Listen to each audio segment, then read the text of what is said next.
Hi, and welcome to the How to Get Booked on Disney and Other Kids and Teens Projects online workshop with Aaron Marcus and his guest today. Aaron Marcus is America's premier acting and commercial modeling career coach. He's also a top selling author and founder of HowToModel.com, one of Google's top ranked acting and modeling career sites. Aaron was cast as Dr. Stephen Leopold on NBC's show Do No Harm. He had a scene with Judi Dench in her new film Philomena. He worked in Atlanta on the feature film Almanac and in two independent films, Eugene and A Modest Suggestion. He's been a full-time actor and commercial model for over 3 decades, and to date, he's been cast over 1,200 times. That's 1,200 times. You've seen Aaron in projects such as Burn After Reading, Law and Order, Criminal Intent, The West Wing, Crybaby, America's Most Wanted, Molson Beer, McDonald's, Kmart, A Modest Suggestion, HBO's The Wire, and Disney World. Aaron's also appeared in print ads throughout the United States, Europe, the Netherlands, and Asia. He's written what many consider the most important book for commercial modeling. It's entitled How to Become a Successful Commercial Model, and now it's in its 5th edition. He also writes and publishes the Tear Sheet newsletter, a quarterly commercial modeling and acting newsletter. He's given over 500 workshops in 4 countries and also offers monthly online workshops for actors and models online, as well as private one-on-one online coaching sessions. Aaron, we are excited to start the workshop today. Probably not as excited as I am. Thank you very much, Joel. I am really, really happy to be presenting this workshop today, and I can't even imagine having a better person to interview for this particular workshop as my friend Abby Cobb, who is just not only a phenomenal actor, incredibly talented, but even more importantly, she is just a wonderful human being and has just helped so many people in this world by sharing information about her incredible successes and also her failures as well, which is one of the things that's so admirable about her. So first of all, Abby, welcome to this Thank workshop. you. Thank you so much. You're very welcome. What a lot of people don't realize about Abby is she is somebody who started all, and actually correct me if I'm wrong about this, but I thought that some of your initial really big breaks came from the Disney Channel. Yeah, Was that's that? right. So hmm maybe if you could just talk a little bit about, what shows they were and how did all that happen? Because basically you moved from Nebraska to Los Angeles, and that's where your career really started. Yeah, that's right. I did a lot of things when I was younger in junior high and in high school. And then I decided to pursue work in Los Angeles. And the movie Starstruck on the Disney Channel, it's a Disney Channel original movie, was my very first break into Hollywood. So, yeah, I credit Disney Channel with my beginnings and my work here that I'm doing now. I feel like started way back with Disney Channel. I moved on and I did a couple guest spots. Am I lagging a little bit? Am I good on No, no, our you sound? sound you Okay. sound great. Okay, perfect. So I did shows like Jonas LA and Pair of Kings and Imagination Movers and the Good Luck Charlie It's Christmas movie. That's another one of their original movies. And I crossed over into ABC Family work after Disney Channel because they're the same company. So I was able to sort of transition from Disney shows into more adult or older teenager shows from there. And so I'm so thankful for my Disney beginnings because I feel like that's how it all got started for me. So, well, and we can talk about some other things later. I mean, you're doing a ton of network shows now. Mhm, You just finished shooting a movie in Alabama. mhm. You wrote an incredible book, and we'll talk about that as well later. So here's what I wanted to try to find out. You come to Los Angeles, and I know you had a manager. Mhm. And what kind of skills did you need to learn prior to moving to Los Angeles that would really give you the ability to audition and book Disney projects? Yeah, that's a great one. Disney actually is different than everything else. I feel like Disney auditions are harder, and they're super unique in the world of TV auditions. In that sometimes you'll be required to sing, sometimes you'll be required to dance. They have rounds and rounds and rounds of callbacks versus a network show that might bring you in one time where you just do your lines looking at camera and then they book from camera and you don't have to go in over and over and over again. But the reason it's important to be in Los Angeles if you're pursuing Disney is because they want to see you in person. So even if that means you just book a 1 week trip or you come out for 3 weeks during the busy season, which is called pilot season, or you work with an agent or a manager that lets you send in tapes over and over and get it right when you get feedback. If you can, being there in person is the best because they want to see you in person. And that being said, I'm so glad that I learned when I was in school how to, it's called taking a note, meaning if someone says, well, now why don't you try it like you're angry. Now, why don't you try it like you're a little bit older? Or is there any way you could lower your voice and try it younger? Or hold still and don't do any of the pantomime that you planned. Things like that. I'm so glad that I practiced when I was doing plays in high school. I also did something called forensics, which is competitive speech, competitive acting. So I had practice with adults I didn't know in a classroom setting saying, why don't you try it a different way? Can you do it a different way? And because I did that so much when I was young, I wasn't nervous once I started auditioning in person at a building here in Los Angeles. So basically, so some of the things that really helped prepare you was doing a lot of theater. Hmm. You were talking about doing the forensics as well, but it was primarily theater background that really helped get you ready to audition. Yeah, I would say as far as the experience of um, rehearsal and that kind of thing, working one-on-one with a director, theater, there's no other experience that can replace that. And just the way that you audition, that's really good to get involved. If your school, I know that this is for kids and teens, so you're still in school, I imagine.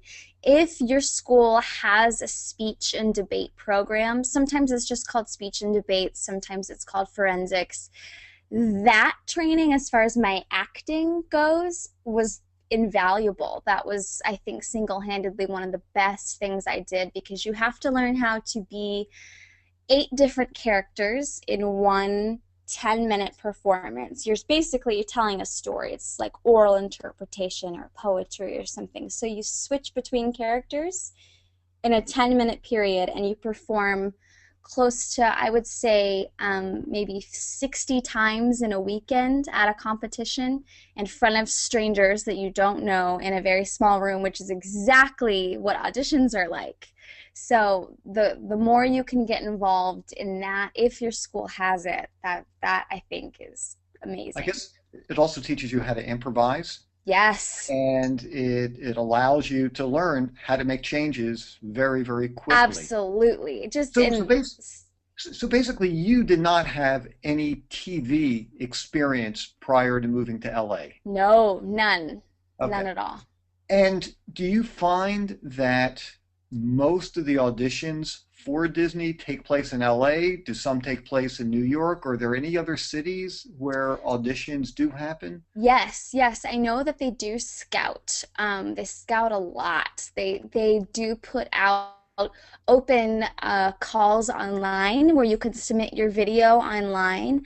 They do ask for YouTube links. Sometimes you can create what's called a YouTube channel or a YouTube account, and you can make a 30-second video of your audition. and they'll give you something called sides, SIDES, and that's just a little portion of the lines. It's instead of 30 pages of the whole script with other people talking, they just give you the maybe 5 pages of your lines that they want to see you record. And you'll see postings on that if you do a Google search for Disney Channel auditions, or you go to disneychannel.com, you can see if they're going to do a national scout. They'll post it. They won't make it a secret. It won't be on like a secret link or a secret page. And so basically, I'm assuming that's if there's a part they have been either having problems casting, or they just want to see new people for Yeah. future projects. That would be a hmm great way for them to go about doing that. Sometimes they just want to find new faces if they feel like they've seen everyone in Los Angeles. I know I have friends that audition for them in New York, but I would say 80 to 90% of all the things cast come out of LA in LA. And so basically, in the best case scenario, even if you do an online audition, I'm assuming they're still going to want you to come out to LA to audition in person. Yes, and that's actually Miley Cyrus. That's the way that she did it. She sent in a take. She lived, I think, in Tennessee at the time. She was working with a manager that was based in LA called named Margot Clark, and Margot got her the audition. Miley put it on tape and sent it in, and they liked it. So she skipped the audition called the pre-read. Normally, you would have to go in person and do that first read on in the building, but instead she did it on camera in her home. So they watched the tape, they really liked it, and they're like, you know what, for the callback, let's meet our favorite eight. And so she made the choice to fly with a parent to Los Angeles for the callbacks. And so, because I've spoken to a number of people who are going to be attending some of these open calls, and one of Great. the things that they were asking me was, do you have any advice? Do you have any suggestions hmm for when you are walking into those auditions? And I'm sure it will be things like, don't put on a bunch of makeup, don't try to look older than you are, but Right. but maybe you could tell us more specifically, what kinds of, suggestions you would have for people. Yeah, I would have 30 seconds of a song prepared, two different kinds of songs. They love when you're a triple threat. They love that. Even if it's for a role that doesn't sing or dance, they want to know that you're capable because they do something called the Disney machine. It's just a slang thing we throw around, a nickname for them because they'll cast you in one thing and you're in the Disney machine and they just rotate you around and they put you on all sorts of other shows. So if they know that you can sing and dance, then you'll be a better contender for their other shows, and they like that. They like spreading talent around. So have your lines memorized, but also have probably two different 30-second songs. Pop is probably the best versus Broadway. If you have a little routine that's short, like 15 to 20 seconds, just to be prepared for them to say, "We really like you. Do you sing?" "Yes, I do." "Do you want to hear a sample?" Have that prepared. And so when you say a triple threat, you mean singing, dancing, and acting. That's what I mean. Yeah, that's exactly what I And mean. and I guess one of the tricky things for a song, a prepared song, and I guess in some ways it's very similar to when actors are preparing, two contrasting monologues. And please chime in with this one, but my thought is, you don't necessarily want to sing a song that is so well known that was done by an amazing singer, because then you're going to be compared to that singer. So I would tend to think that, maybe you want to find a song that, maybe people know, maybe they don't, but it's not so ingrained in people's heads. That's So, exactly right. and so how do you go about finding, a couple of different songs that, people will know, but aren't, major, major, major hits? Yeah. I took voice lessons when I was in high school, and so I saved a lot of my music from that.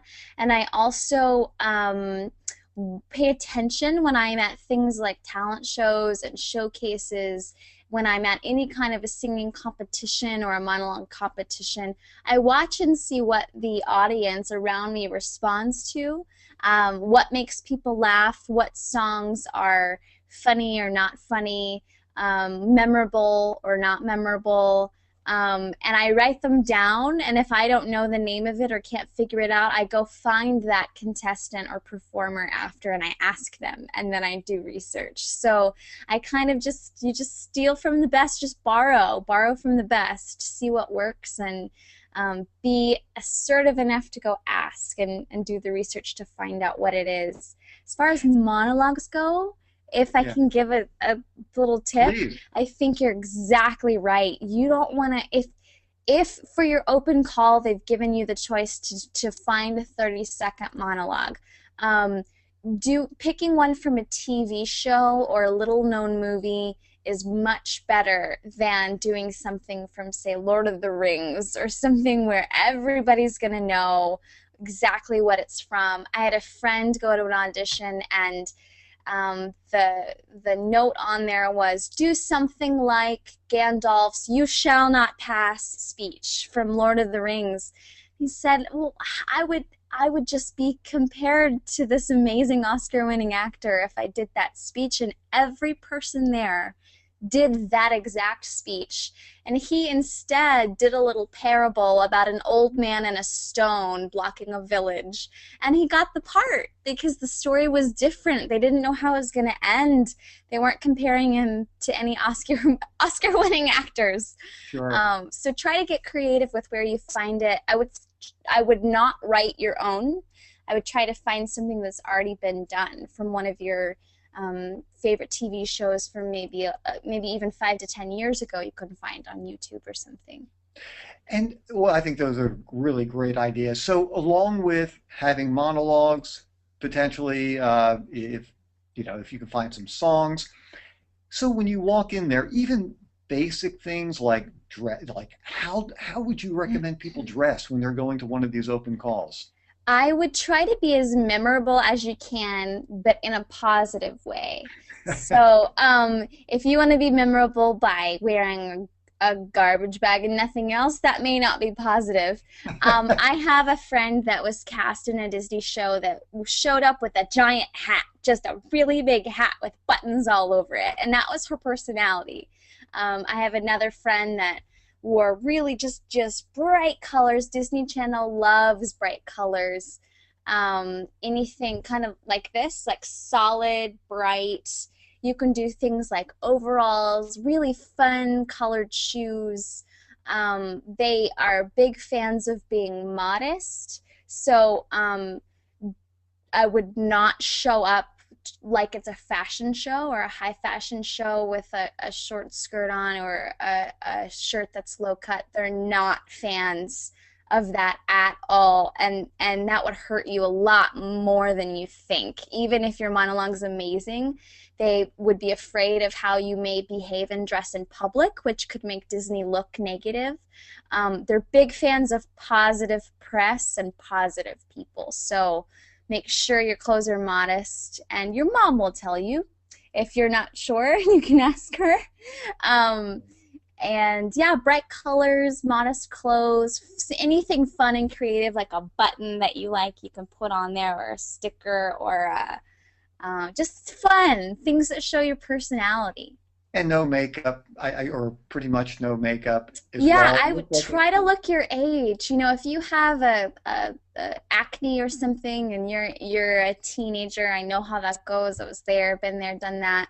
It's okay to cover things like that up, but what you don't want is, again, they see it as a negative if you're trying to be 25 when you're 14. They don't like that. So looking your age will actually be better for you because they want to cast real teenagers. They don't want or 9-year-olds. They don't want to cast people 21 or 22 if they don't have to.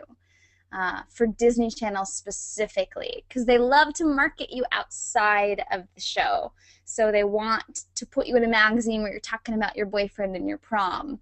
Whereas if you're cheating and you're actually 22 or 21, they lose that ability to market you outside of the show. And then as far as, and I'm sure, the information would hold true whether you're going to a Disney audition or if you're an adult and going to any other kind of audition. But, when you first walk into that room, and you're standing there and you are looking at potentially hundreds of other people who basically are trying to do the exact same thing that you are doing. I mean, you want to work, for Disney. And once again, this would hold true whether it's a Disney project or any kind of project. How do you recommend people try to relax? How to, stop comparing yourself, stop listening to what other people are saying about themselves, and really focus in on what you want to do? What do you suggest? Um, I think it's a mind game. I mean, you can do practical things like make sure you have water with you, bring a snack with you to calm you down, bring earbuds so that you can have your music on in your head and kind of zone out, or a book that you want to read so that you're not just sitting there biting your lip and looking up. Just do your own thing. You can bring physical things like that, but a lot of it is a mind game, and that you just have to remind yourself if this person, if they wanted this person to have the job, they've had the job already, and you wouldn't even need to audition. So they have the same chance you do.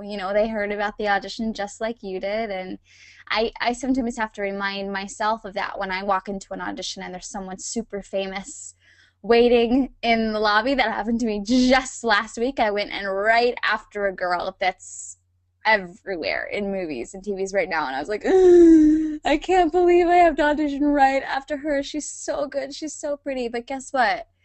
If they wanted her to have the job, she would have already been offered the job, and they wouldn't be having auditions right now. So she had to audition just like I had to audition, and regardless of her previous work or her obvious talent. So um, there's an audition for a reason. It's because they want to find new faces. So just remind yourself that in your brain when you start to psych yourself out. And the other thing too is, and it was funny. I kind of do the Miles Davis routine at an audition. And for those of you who aren't familiar with Miles Davis, he was a jazz musician, and he used to play with his back to the audience a lot. And, and so sometimes when I'm at an audition, I find it easier for myself just to go into a corner and, I'm talking. I mean, if I did this out on the street, people would probably lock me up. Um, but I'm sitting there just trying to concentrate, relax myself, figuring out, what I want to do in here, how I'm going to enjoy myself. Because I know that if I start interacting and talking and looking at other people, I'm going to get very distracted. Mm-hmm. And so for me, I just kind of create my own little space. And it's not like I'm being negative or nasty or, I just have to, feel I'm just trying to help prepare myself and relax myself. So when I go in there, I can have the best time possible, which really that's my goal, to enjoy myself at the Yes. audition. And so, yeah, I mean, I really like your ideas too, because the fact is, maybe they don't want somebody who is so well known. Mm-hmm. Maybe they don't want to cast the star because she's already connected to other projects that everybody Yeah. knows about. Maybe they are looking for somebody with less experience. So I guess really in some ways, not having a whole lot of experience in some respects could actually be to your advantage when you're auditioning Yes. for these kinds of projects. Yes, you're so right. Another thing you may want to remember, and write this down if you're taking notes and put a big star by it because it will throw you if you're not prepared. There could be any number of people in the room. So if you've been waiting and waiting and waiting and waiting and waiting outside, you've probably interacted with someone called the monitor. She's the person, or he's the person controlling the list of who goes next. But once you walk in the room, there could be one person, there could be 8 people, there could be a panel of 30 people sitting against the wall. So don't let that throw you because you're going to be anxious enough thinking about your lines or whatever. And if you walk in and you visibly go, like that's just something that you need to be aware of, that you don't even know how many people are going to be inside. Just be prepared for a lot, and then if there's only a couple, then it's better than you thought. And and I guess the other thing too is, when you do get a chance to audition, just that in itself, and we were talking about this earlier, just that in itself is such an accomplishment Hmm. because it's really difficult. And so, especially even if you're living in a very small market, you're very, really far away from New York or LA, if you are able to get that opportunity to audition online, consider yourself very fortunate because, that's it's hard to do. And so enjoy it, certainly be really prepared for it. So the other thing is, once you're done with your audition, and this, look, this happens to everybody. Sometimes you walk out of the audition and you think, you know what, I did everything that I wanted to do. And personally, I also understand that has nothing to do with booking the job. I just accomplished it was a good day at work for me. That's how I view it. Hmm. And there are times I walk out and I go, oh, that was horrible. I just didn't get it. It just didn't feel right to me. Maybe sometimes people get distracted. Maybe they're reading for a part that's just not right for them. How do you deal with situations where you don't feel like you did, exactly what you wanted to do? Maybe, your nervousness got the best of you and you were speeding up and you weren't taking directions well. How do you deal with that?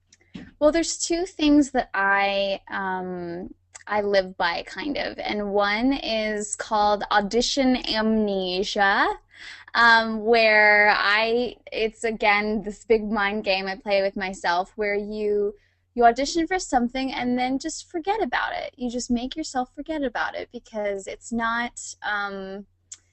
helpful to go home and worry and then the next day just stare at your phone. Are they going to call? Are they going to call? Why aren't they calling? I don't know. When are they going to call? I don't know. And you're the only one that's worrying about it. I promise you, the casting people are not worrying about it, and neither are the executives. They're not thinking about that one line where you could have said it this way, you should have. It's just to forget about it. And the second thing is, remember that your job as an actor is to audition well.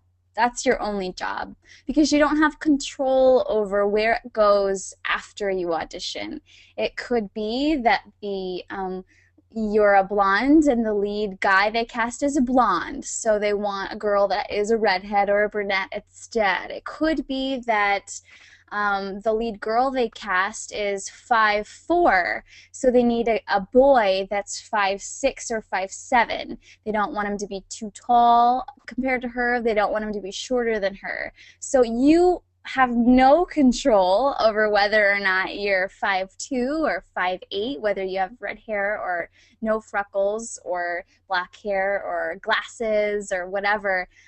So you really, our job is just be really excellent in the audition. Do my best to be prepared and be excellent at what I do, meaning have the talent necessary. So take lessons in the categories I need to take lessons, have my lines memorized, be confident and calm, and do a great audition, and then forget about it. Because my only job is to just have a good audition. That's the only part I have control over. Yeah, I think that's really, really important. And I like your idea of just trying to forget about it. I mean, sometimes I'll quickly analyze what I do Hmm. after the audition and think, okay, well, could I have done something different, or did I do exactly what I wanted to do? And then it's kind of like the field goal kicker who, misses a 30-yard kick, and you got to let it go. Go on to the next one. Absolutely. Yeah, don't wait. And that can be, it's easier said than done. But once the audition's over, assume that's the last you'll hear from it. Have your goal be not to book the part, but to just have a great audition so that the casting directors will know you and love you and remember you for the next one. And if you end up hearing back, that's a positive. That's just icing on the cake. But assume you won't because you're gonna it's silly to stress yourself and give yourself anxiety and not be sleeping while you're waiting for a callback that may never come because you're not right for it. Yeah, and the very last thing I was just going to mention about this is, basically when you are auditioning, whether it's with a casting director or somebody from production, in some ways that's kind of making a little deposit at the bank because whether you book the Mhm. job or not, it doesn't really matter in many respects. What you're doing is you are getting a chance to audition for the Right. casting director for somebody. And so my thought is, you know what, for whatever reason, I didn't get this particular role. Hopefully, they're going to really like my audition and they'll keep me in mind, whether it's for another project or maybe another episode on this particular series. And Yes. so that's the way that I view it, and I think it's really helpful, and it helps at least it helps keep me pretty sane most of the Yeah, time. you're And exactly right. hey, I just wanted to mention, and Joel, if it's possible, and I know we're kind of running out of time a little bit, but if there are any questions for Abby right now, maybe we can take one, maybe two. But I did want to mention you've got a great book, and if you wouldn't mind just mentioning the name of the book, and we will post your website up there where people Oh, can order it, but sure. feel free to give the name of the website too. Yeah, I have a book that I wrote for this very reason because actors have questions and I realized when I came out here to pursue it, I did a lot of things wrong because I didn't know better. I just didn't know what I didn't know, if that makes sense. So I created a little book called Stuck on a Ferris Wheel. In tribute to a time where I was an extra on a movie where I was filling up part of a Ferris wheel on an amusement park ride and they forgot about me because they thought I was a dummy because there were dummies on the Ferris wheel too, and they left me up there, and it was a really funny, horrible, awesome, hilarious experience. So Stuck on the Ferris Wheel is the name of that one, and it just has tips and tools and suggestions, stories of what I did wrong that I wish I had known about before I pursued it, tips if you're going to move to LA or visit to LA or how to get an agent manager, all that kind of stuff is in there. And it's on my website, which is abbiecobb.com, ABBIECOBB.com. I actually have some videos from Disney on set and a few from Nickelodeon too. If you click on my video link on there, there's a button called How to Audition Videos. Got some stuff from Big Time Rush and Pair of Kings. I took my camera with me to work and to the auditions so that people could kind of see what it's like when you go through that process.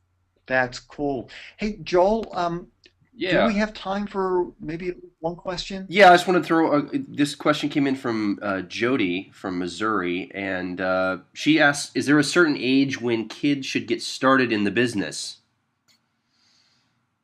Well, I think as young as you can do theater in your own community. I did Sound of Music and I was Liesel, so I was with all the kids in the Von Trapp family, all the way down to a 5-year-old who played Little Gretel.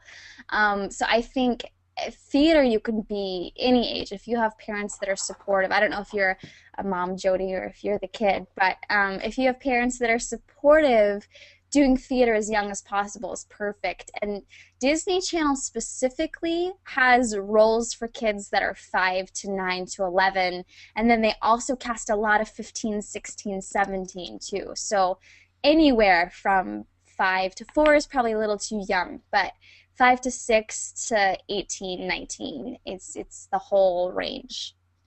Okay, great. Cool. And Joel, is there one more question we'd have time for? Because I know Abby has to get going. Yeah, yeah. Okay. There's one more, and then I know that we can wrap up here. This is from Jack in Texas. Jack asks, "Do I need a professional photographer to take my 10-year-old daughter's headshot, or can I just do it myself?" What a great question, Jack. I come across this situation a lot when I try to help new actors. Your headshot is going to be so important, and it really is worth the money to have a professional take the pictures. On that note, you have to be careful because there's a lot of people that want to take advantage of actors and charge something like $800 or $1,200 for a big package. It's worth 250 to 500 to get a really good picture or set of pictures. I think you can spend 250 and find something, but in LA there's more competition, so the prices are a little bit cheaper. I'm not sure what the Texas or Dallas market looks like, but I know there's photographers that do take good headshots. And the reason for that is sometimes your agent or your manager will send a little 1 inch by 1 inch headshot online, and that's going to be the only way you're able to be called in for an audition. So if it's something that you take in your backyard or you stand right against a wall, the quality is going to obviously not be the same, and you may be passed over. It's sad that that's the case, but it's true. It's so worth the money. Even to get an agent, if you don't have an agent yet, showing them amazing pictures, they'll immediately envision what it can look like for them to submit you, and they're more likely to take a meeting with you and sign you, I think. What do you think, You know, Eric? I agree. I mean, you want a great headshot because, Yeah, like you were saying, I mean, sometimes that's the only thing that's going to get you into the audition or, get representation with an agent. So, yeah, you don't want to skimp on that. no, You do have to make sure that the person who is taking your headshot does a lot of headshot photography and it doesn't just do weddings and things like that, unless they also are able to do great headshots, depending on the market that you're living in. But you want somebody who has a lot of experience, and certainly check out their website very carefully. And even if you know nothing about photography, you'll be able to look at headshots and go, yeah, that person, they just seem alive. I get who they are. I see the personality in there, and you don't have distractions. You don't have mountains in the background. You don't have, crazy jewelry, going on. So yeah, absolutely. At that age, I would say absolutely get a great headshot. Look, I yeah, know I've it's got to worth wind it up because Abby, you got to take off. But Abby, I just want to thank you so much it. for Yeah. all of your information and really for everything that you do for people in this world. You're really a very kind soul and Oh, thank really you. appreciate you. I can't wait to see you again. Thanks so much, guys. See you later. Good luck. Thank you. Bye, Abby. Bye. Well, first of all, Pamela, thank you so much for being a part of this event. What you do is what everybody wants to know about. And besides the fact that you work with really one of the greatest agencies in the world, with Don Buchwald, it's a bi-coastal agency. I mean, you've got everybody from very, very famous people to people who might not be famous but do a lot of work in the industry. And you work with kids. And if I'm not mistaken, is it mostly like from age 4 to 20? Is that around the range? Yes, so I run the youth commercial division of Buchwald. I'm considered part of the commercial department there, and I work all the way from what you said, 4 to about 20 years old. And then my colleagues in the commercial department then cover people, actors 20 and above. I do sometimes get breakdowns for babies. And for instance, I've been working on a Pampers commercial for the last like 5 days, which is my, getting kind of my foray into the baby market, which is a whole other topic. But I really do start at 4 or 5 years old. It's really going to be when the kid can start to take line feeds, can start to read, that kind of thing. It's very difficult for an agent to book a kid that's 2 years old. That's really going to be kind of the modeling side that's going to be more appropriate for that age because I only focus on acting because Buchwald is an acting agency. Okay, so you're working with kids who basically are able to read and starting, the age of 4. Now you're based in New York, and there is a Buchwald division in LA as well. So let's say there's somebody out there, they've got a 4, 5, 10-year-old kid, they live in Pennsylvania, and they live, maybe an hour outside of the city. How would they go about getting representation with, whether it's with you all or just any New York agency? What is the general process for that? Well, there's a few different routes that you can go. I usually recommend for kids that want to get started professionally is to start as I was just listening to a little bit of what Abby was saying, and she definitely was on the right track in terms of doing things locally in your area. So whether that's theater, whether that's, like acting classes in your local market, stuff like that. And then if you really kind of want to make the foray into the professional side, I always recommend that people take acting classes in New York City. I'm really going to focus on talking about New York City only because I don't know too much about LA and I don't want to say the wrong thing. So I'll just, going forward, that's what I'm Yeah, really absolutely. about. So, like in New York, for instance, there's maybe 3 or 4 really amazing acting classes, schools for kids that I always recommend as an agent. There might be other agents in New York City that recommend 15 acting classes. I know 3 or 4 really good ones. And how would people go about finding out which ones are good or? So I write a monthly column for Backstage magazine.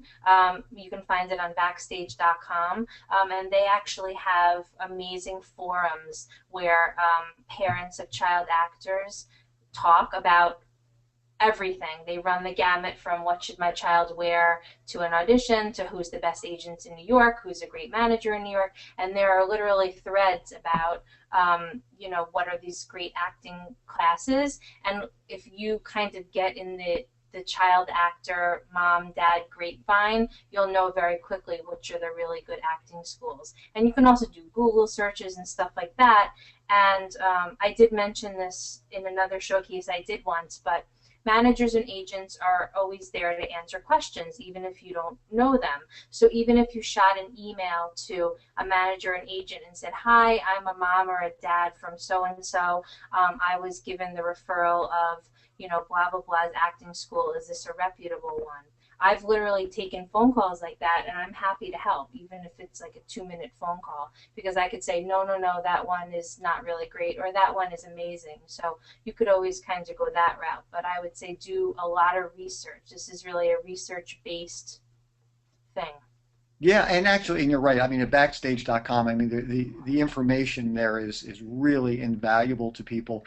But you mentioned a manager, and that's a big question that I get all the time from parents who have younger children.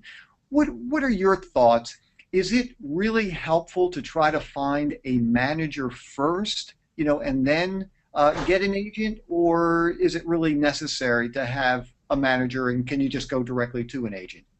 Well, there's 2 routes. You can either go directly to an agent and try to get that representation, or you could get in with a manager first. So in my opinion, if you're a young kid from, say, 4 years old to 10 years old, you're really going to be focused on the commercial world. Let's be honest here. Commercials are a little bit easier to break into than booking a major feature film.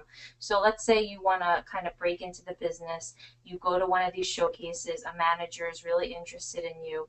Their job, in my opinion, is to introduce you to agents and freelance you through agents to go out on auditions. So for instance, you sign or you meet, AaronMarcusManagement.com or, management company, and they say, we want to sign you, and I'm going to introduce you to Pam at Buchwald, Barbara at Innovative, Bonnie at Abrams. This is their job, because managers really aren't the ones getting the breakdowns and submitting your child on auditions. They're the ones kind of the middle person between the agent and the actor. Okay, so basically then it sounds like, especially if there's a parent who's not that well versed in the industry, they really aren't that familiar with it, maybe they would be better off if they did have a manager who could, help explain things to them, look at the bigger picture of their career, begin introducing them when they feel like they're ready to agents. Maybe that would be a good direction to go in, at least for the New York market. Yeah, because honestly, agents are, we have a lot of clients, we're busy, we have to spend our days negotiating, getting our actors not only auditions, but negotiating rates and getting them tutors and dealing with work permits. So we're very busy, obviously. So we're the people on the front lines talking to the buyers, producers, casting directors. Managers often have smaller client lists, so they're able to have 5, 10, 15 really great kids that they go, to these to performances and showcases like I was talking to about before. They go and they try to find new actors to then send to the agents. So managers are a really good way to kind of get your jump into the business, because they are a little less discerning than agents will be, just to be quite honest with you. Because, for instance, I take on maybe 5 new actors a year, while a manager might take on 25. So it's just kind of easier, in my opinion, in New York to get a manager than it is an agent. But your manager, if they're not introducing you to anybody after 18 months or a year on or even a year on a contract, then you should ask them and say, can I start to meet agents? Because agents are the ones that get the auditions. And just on a little bit of a side note for people who are not living, in New York or LA or Chicago or a major market, you might have a problem finding a manager, Right. if you're living in a secondary, a very small market. And in those areas, quite often, agents will just handle everybody. They will handle infants, babies, infants, teens, through, age 90. Right. So if you are living in a small market, certainly you can look for a manager, but don't be surprised if you're not going to find managers, especially managers of kids, because Right. that's a pretty specialized kind of job to have. Now, something that you did bring up that I wanted to share with everybody else, you were talking about child labor laws, you were talking about permits and things. How exactly does that work in New York? If you are a kid, do you need a work permit in order to work, one day on a TV commercial or So so say I take you on and you go out on 14 auditions, and then you book a job. To go out on an audition, you do not need a work permit, because you're just going to an audition. They're not hiring you to do anything. You don't get paid, and you don't, and you kind of just go and you audition, whether it's 5 minutes, 20 minutes, a half hour, whatever it is. But when you're booked, which is the production company, the ad agency, the client, the casting director has hired you to do their job, then you have to get started with the work permit. And that's really the parent's responsibility and the agent to kind of walk you through that process. So, for instance, in New York City, you get a one-time temporary permit that you can download off the internet. We give you the link. We show you exactly what to do, where you put in your child's social security number, and you walk on set with this piece of paper on hand. And then during those 15 days where the permit is valid, you then have to send off through the mail for your permanent permit, if that makes any sense. So you basically have to go to your child's school. You have to get a doctor's note. They have to say the kid is in good academic standing. And if the child is not in good academic standing, sometimes they are denied a work permit. So you have to keep that in mind as well. And then there's also something called a trust account. Basically, I guess it's the 70s, and this started with a boy named Jackie Coogan. His parents, basically, I want to say, stole his money. Basically, that was before the days where all the money went to the parents, to the kid, courtesy of the parents. So the parents could take the child's checks and do with it what they want. And this family paid their mortgage with it, all this kind of stuff. And so they enacted a law in the 70s where 15% of all the child's earnings have to go into a trust account that nobody can touch till the child is 18. So literally 15% of everything the child makes, whether it's a $300 radio job and $30 or $35 goes into the account, upwards of like $500,000, that's the child's money that the parents can't touch. The rest of it does go to the parent courtesy of the child, but that's something that we again walk you through that only has to be opened once in the child's career. The work permit does expire after 1 year, and that's something you have to do through the mail. But these are two, they're kind of, obviously the trust is just once, but the permit, I've had so many situations where the parents forgot to what's the word? Update. To renew the permit, and then they're booked, on Friday, and they start doing the paperwork on Thursday night. So it's extremely important for parents to know that it's their responsibility to keep up with the renewal permits, because they will not hire you. You cannot work. It's against the law. If your child does not have a permit, and they do send representatives from the labor board to the actual set and check permits. So that's something that they definitely need. When you were talking about that law with Jackie Coogan, they actually call it the Coogan Law. Exactly. And yeah, it's very sad. There have been a number of actors, child actors, who have lost everything due to parents. So at least this way, there is some definite money that will be sitting there.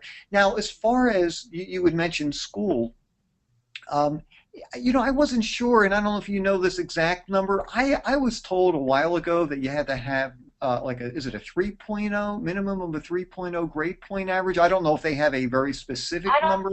I don't think there's a number. I think honestly it's the principal that says this child is in good academic standing, and that's a basis that they determine, rather than this child is not doing well in his classes and therefore we can't allow him to leave school. Because honestly, when you book a job, you have to be available for 8 hours a day to work, so your child can't go to school.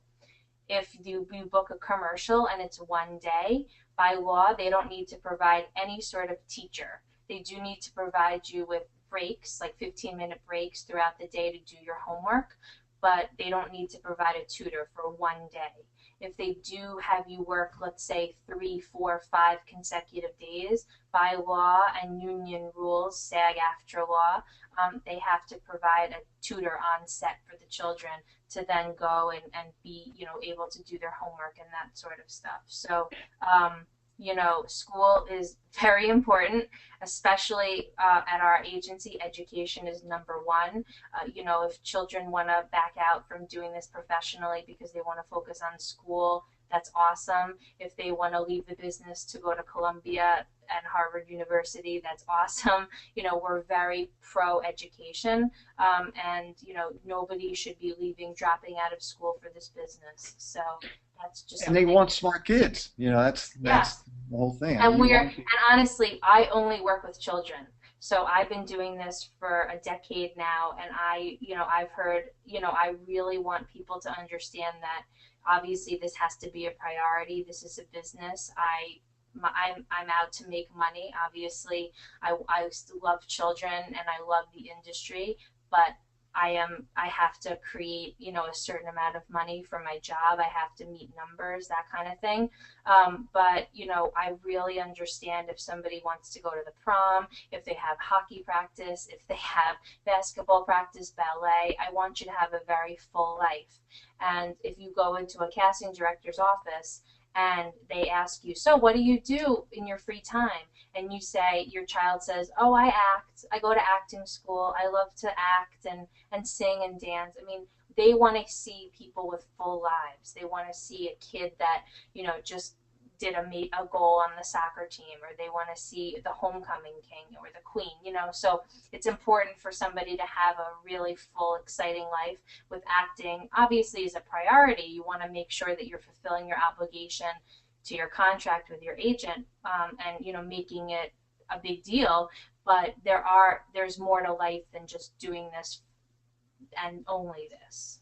Yeah, and there were a couple of things that you had mentioned when you were talking about having tutors on the set. One thing that's nice for parents is that that's not the parent's responsibility to pay for a tutor. That's done by production, and that tutor is actually not only sitting down and working with the kids or a child during the day so that the child gets all, of his or her schoolwork done.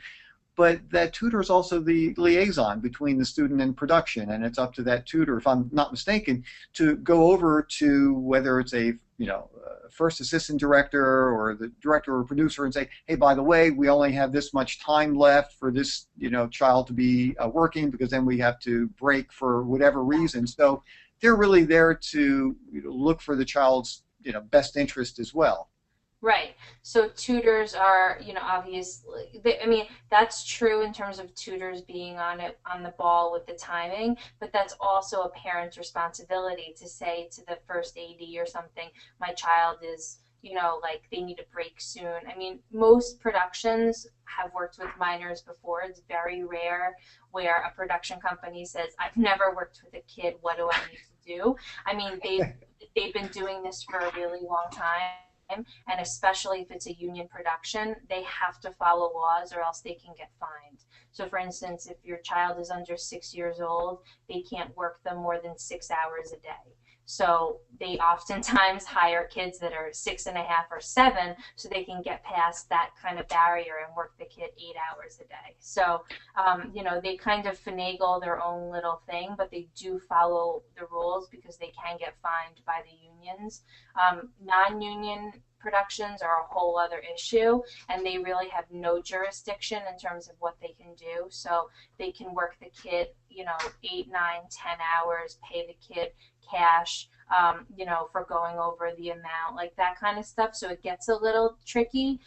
But for places like our agency and the big prestigious ones, we can't and don't work on non-union productions, but you might kind of have the opportunity to either submit your child on your own through like an Actors Access type of website, or go out on non-union productions through a smaller agent or a smaller manager, and that's fine. That's a great way to build up your resume, to get your kid out on a professional set, to kind of see what it's like. But just keep in mind that the pay is less in terms of what they pay the actor. The usage is usually a buyout. So they say, we'll give you $750 for 2 years in order to play this on television for the next 2 years. That's it. While a union production has to pay you residuals, so you get all that passive income. Right. Every 13 weeks, you'll get. Every 13 weeks, they have to pay you. I think it's $627.10 every 13 weeks in order to hold your exclusivity, which means, if you do a Coke commercial, you cannot do a Pepsi commercial. So they're holding your exclusivity for that product or Right. that kind of range in products. So a non-union can do whatever they want. They usually don't work the kid for 14 hours because they do still have to follow labor laws, but they kind of get away with being a little lax with the union laws. Yeah, and the thing is, for a lot of people, they're living in markets where there really isn't much union work. So the important thing to keep in mind is absolutely, and like I'm a union member, and so I'm certainly very supportive of union work. But I also am realistic enough to know that if you're living in an area where there is really no union work, of course you're going to take on non-union jobs, but just make sure that you take really good care of your child when they are there. And you don't even worry so much about how much you're getting per job, because what this is all about is, like you were saying, you're getting experience. Depending on the project, you can add things to your resume, not necessarily commercials, but there are ways of networking and learning how to work in front of a camera, working with other actors, that will be just invaluable. And then maybe at some point you will get to a point where you are ready to join the union, or you'll be living in a market where there is union work, and then you'll have a lot more experience. But one of the things that I did want to ask, that parents have asked me all the time, I realize that jobs happen during the day. Do you find that most auditions for kids happen after school? By law, they have to happen after school. So auditions have to be 3 o'clock or later. A lot of people don't even get out of school till 3:30, but honestly, they can start them at 3 o'clock. So during the summertime when kids are out of school, the casting directors go crazy and they're so excited to have kids come in at 10 a.m. Right on Memorial Day, I'll get 10 a.m., 10:10, 10:15 auditions because they're so excited that they don't have to stay around in their offices till 6 o'clock waiting for like the last kid to show up. But during the school year, casting, I don't know if I think it's a state law and probably a union law as well. But, just for courtesy purposes, like no one would ever during the school year make an audition during the day. Like it just is not done. So, there are no auditions ever on weekends. Well, actually, I shouldn't say that. Like I'm literally working on a Pebbles cereal commercial today, and it's going on a Saturday, and everybody writes back to me, are you sure it's for tomorrow, meaning Saturday? And I said, yes, people can do weekend auditions. I'm sure people prefer that, honestly, but most of the time, 99% of the time, it's Monday through Friday, 3 o'clock till 6 o'clock. And kind of because obviously the kid has to be in school and even let you do after school activities and stuff like that. And Pamela, when we were talking earlier about 10-year-old kids getting professional headshots, you were saying that you are beginning to work with babies, with infants. So at what age would you recommend would be the earliest age for someone to actually get a headshot? Because certainly for a kid who's 6 months old, I'm assuming that you just want a snapshot because within 3 days that kid's going to look different. So what is your age requirement as far as when kids need headshots? Well, I was listening to Abby again, and I do agree that the headshot is your calling card, and it's probably one of the most important things that you can have. But I disagree a little bit because I think that agents, if they're really good agents, could do really well with a really nice snapshot of a kid. So I wouldn't really suggest, because as you were saying that kids change so often, I don't necessarily think that you should go out and spend $500 on a great set of headshots until the kid is, say, 11 years old. Because from being a baby all the way up until 10, their teeth are falling out, their hair is growing, they're like having all sorts of like issues, and so it's fine to have a great digital shot. I'm not talking about a horrible shot by a tree. I'm talking about a local maybe photographer or friend, helping you just have a nice shot with personality that a good agent will be able to market you with, because honestly, it's changed a lot in the business. Before every kid in New York would have to bring a picture and resume to the audition. That completely is gone. You don't have to bring anything to an audition. They take your picture and they take your video. And agents never have to submit their actors via the mail or like messenger anymore. Everything is electronic. And honestly, about 50% of it, the casting director calls me and says, here are your appointments, 5, 5:10, 5:15, 5:20, put in who you think is best. So half of the time I don't even show a picture of a kid, and it's based on I guess maybe that might be me having a long career and they trust me, but the agents really have their own free will to put in kids that they think are appropriate, and then they go and get their picture taken, et cetera, et cetera. So it's really not as important if you're a young one to get gorgeous headshots at age 5. I think a good rule of thumb, like I said, is 11 and up. And then, of course, when you're a teenager and over like 18, it's the most important thing, especially starting to go out on theatrical projects. But I was just going to say, for you, it's probably a little bit different than for a lot of agents, only because of the relationship and the trust that you have developed with certain casting directors, which not all agents have. And that's why I think, it's not unusual for casting directors to say, okay, submit, your top 5 people, and then they want to make decisions. Whereas for you, once again, it's different. You've been in the industry a long time. You've got an incredible reputation, and they, like I said before, they trust you, and they know that when you are submitting people, they know that these are the people that should be sent in. And it is true. When I'm auditioning in New York, Most of the time, I do not have to bring a headshot and resume. I do find that in other markets, most of the time I do.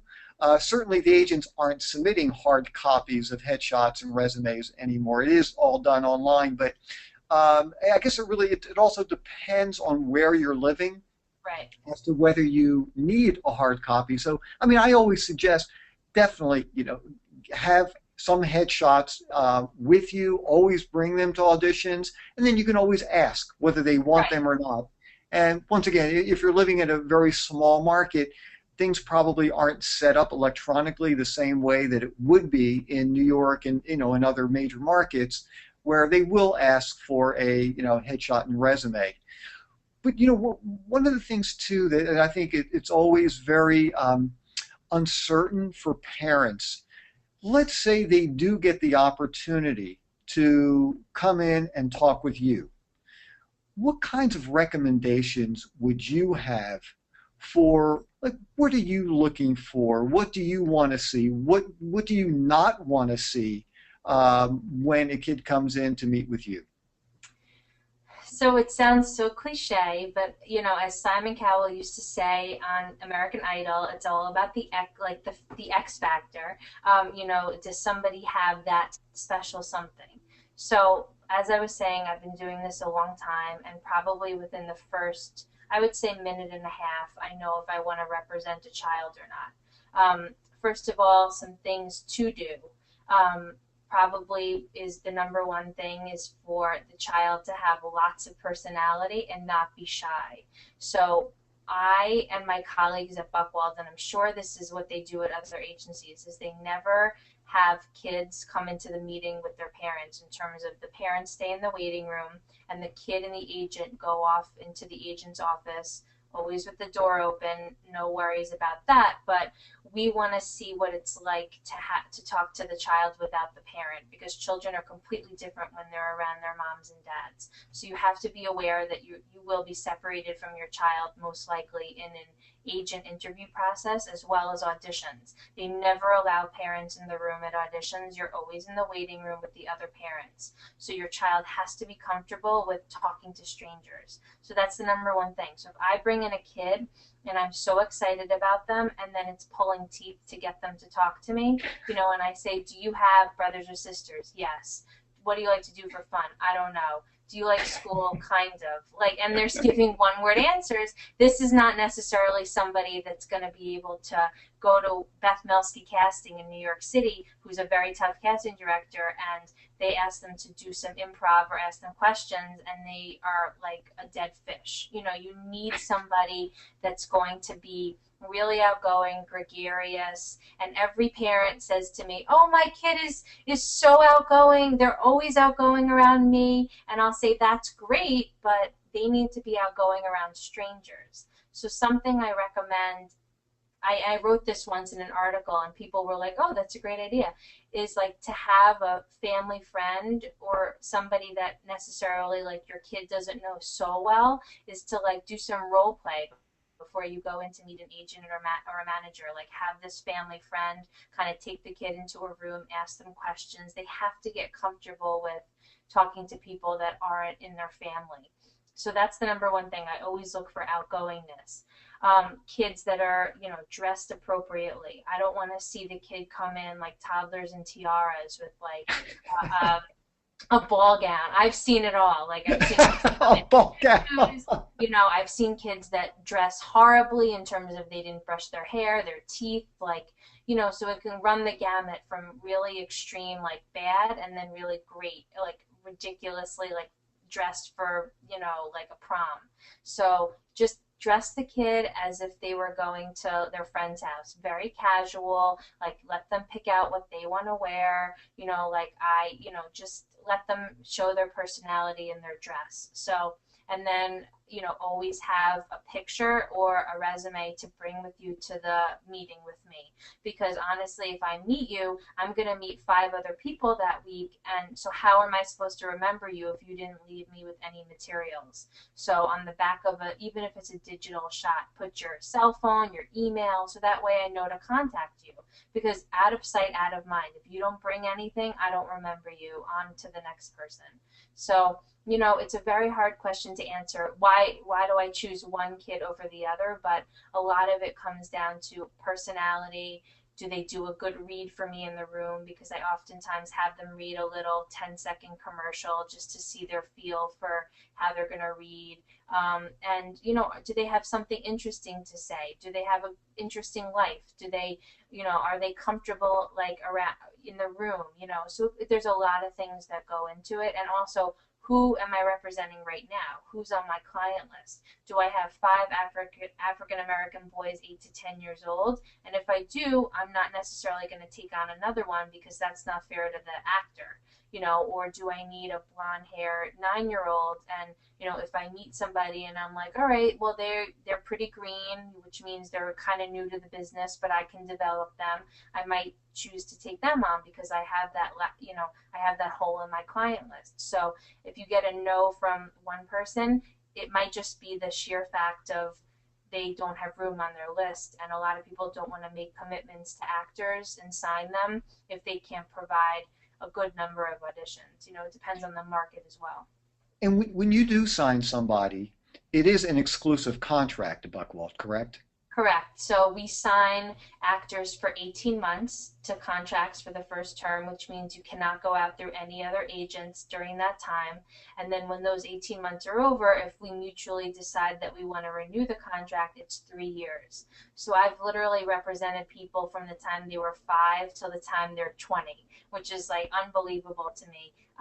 Like a kid that I found in a showcase is now going to, Columbia. So the time does go by, but I believe that signing contracts is a great way for a loyalty factor to ensue. So like I know that my actor is loyal to me and that they're not going to go out through any other agent, and they know that I'm loyal to them and that I'm at the top, they're at the top of my client list, and I'm going to try everything in my power to get them auditions. So my personal philosophy, not to cut you off, but my personal philosophy is I like a smaller client list. I'm an agent that comes from, the big fish in a small pond. So I have 150 clients. Other commercial agents in New York have 550 clients. I like to give people personal attention. So if I take on someone, I'm going to say to myself, all right, I can give this person 2 auditions a week or 5 auditions a month or something like that. I don't like to just take on people and see how they do and then let them go. I have to be super passionate about them. I was just wondering, let's say you sign somebody to a contract. They live in Pennsylvania, about an hour away from the city, or hour and a half, and they also, for whatever reason, they've got a connection down in, I don't know, Richmond, Virginia. Would they be allowed to work with an agent outside of the New York market? Or when you say exclusive, is that 100% exclusive worldwide? It's exclusive, not worldwide. Like for instance, Buckwald's commercial department is only in New York. We do not have a commercial department on the West Coast. So for instance, if you worked with me in New York City at Buckwald, you can't go out through any other agent in New York, or I think it's east of the Mississippi. It's like some weird thing. But you could go out through a West Coast. Say you meet somebody, an agent in commercials only in California, you could sign with them as well, because because I don't have I don't submit on LA auditions. But if you sign with an agent that is bi-coastal, in terms of has a department in New York and California, you're pretty much signed to both of those offices, so you really can't go out through any other agent, and it's a respect issue. Like if you're going to go out through me, I would be devastated if then you go out through somebody in Florida. I mean, let's be honest, most of the stuff out there is in New York or California, so a lot of the time I will say, or if they're like, oh, I'm from Miami and my like a local agent wanted me to do a modeling job for Publix, like I'm not going to be mad, you know.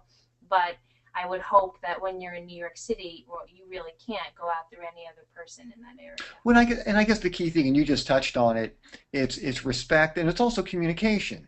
Right. And to me, that's the most important thing that you need to have with an agent is to have a great relationship and to be able to communicate with your agent. So like for instance, if somebody signs a contract with you, let's say 3 months goes by, 4 months goes by, and they haven't heard a peep, they haven't gotten a phone call about any kind of audition, what would you recommend your talent do to help make things happen more?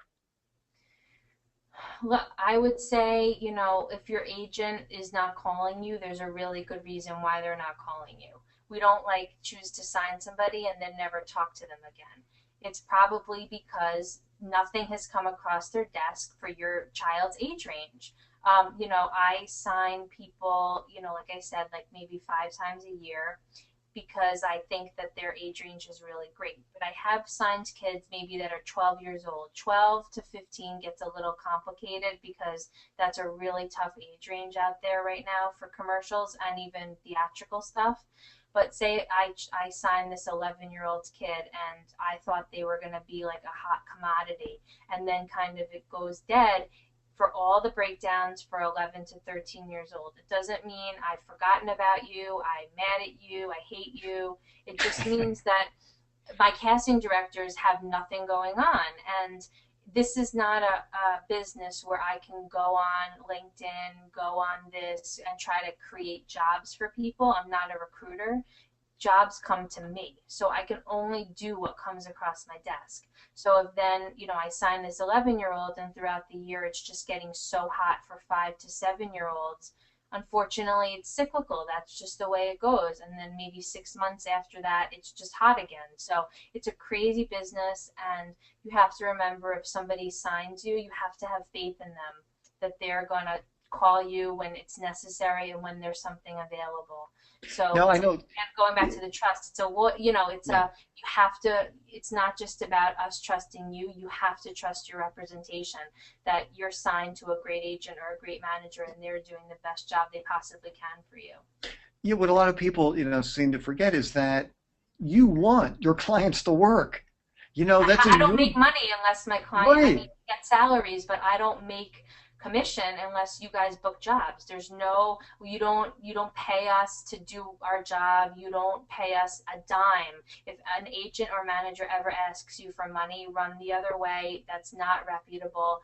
All we do is take 10% by law commission on anything your child books. So I don't make commission unless you book jobs. Well, and just to kind of clarify, if it's a non-union job and the agency is not affiliated with the union, it's not unusual for an agent to take a 20% commission fee. But, I but, I but don't think that, absolutely, yeah. I mean, like, but I've never, yeah, I guess that is possible, but agents, I thought by law have to take only 10% if you're a talent agent. Like, managers can take whatever they want. yeah, typically I find that managers will take 15%, but I found that especially outside of New York, when it's a non-union acting job, typically they'll take 20%, just like they do with commercial modeling. It's a 20% commission fee, but absolutely any union job, as of today, the agent's only allowed to take a 10% commission fee. So, just because I always like to tell people, try to be proactive, try to stay in touch with your Right. agent because, like you said, it's easy to be forgotten. And even though I know agents have their talent, their best interests at heart, but would it be a good idea maybe for one of your actors to send you a letter, send you a postcard, or I don't know whether how you talk to your talent, how you want them to stay in touch with you. But hey, just wanted to let you know I just finished this class that you told me about. Just some way of staying in touch, and hopefully we'll get a chance to audition and book a job soon. Yeah, I just mean, as a look, way to I stay in don't touch. have that many actors, so I talk to their parents all the time. I don't really have actors that I haven't spoken to in months. Like, you I know, guess maybe you're more the exception to the rule I guess, yeah, because most, for most agencies, they have a lot of right. people on their list, and it's easy to be forgotten about. So, Well, then, in yeah, and I some would ways, say, yeah, in that instance, it's always good to drop an email. Hey, how are you? I've been, like, just wanted to check in and say hi and see if anything's going on, and or drop by. I think it's very important if you're signed to an agent or you're working exclusively with an agent.